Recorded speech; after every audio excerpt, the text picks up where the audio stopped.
வணக்கம் மக்களே, நான் அம்ரிதா சத்யவர்ஷா இந்திய அரசியல் அமைப்பு ஆலோசகராக பணியாற்றி வருகின்றேன். தமிழ்நாட்டில் இன்றைக்கு மக்களை அவமானப்படுத்துகின்ற ஊடகங்களாக மாறிக்கொண்டிருக்கிறது.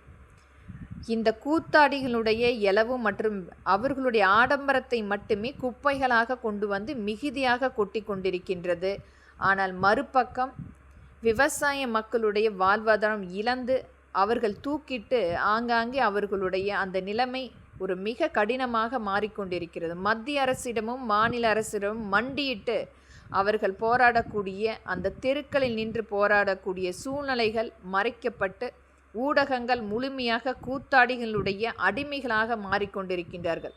அவர்களுடைய எலவு மற்றும் ஆடம்பரத்தை மட்டுமே மிகுதியாக மக்களிடத்தில் விளம்பரப்படுத்துகின்ற ஊடகங்கள் இனியாவது திருந்த வேண்டும். விவசாய மக்கள் இன்றைக்கு அவர்களுடைய வாழ்வாதாரத்தை அளித்து நமக்காக உழைத்து கொண்டிருக்கின்றார்கள்.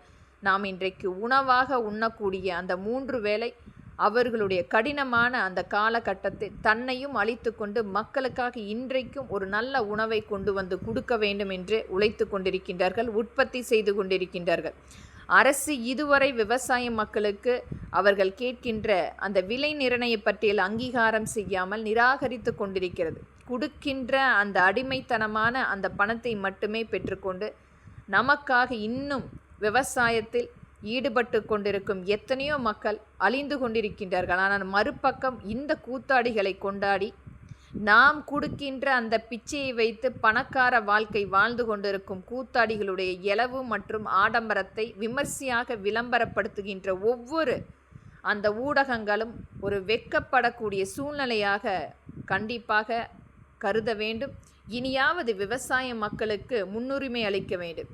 ஆளுகின்ற அரசாங்கமே கூத்தாடியாக இருக்கும் பொழுது நம்மளுடைய அனைத்து மக்களுடைய விவசாய மக்கள் எதிர்பார்க்கின்ற அவர்களுடைய வாழ்வாதாரத்துக்கு ஏற்ப அரசாங்கமாக இல்லாமல் ஒரு கூத்தாடிகளாக மட்டுமே இங்கு பார்க்கப்படுகிறது. வெட்கப்படக்கூடிய சூழ்நிலையாக இந்த பதிவு. நன்றி மக்களே.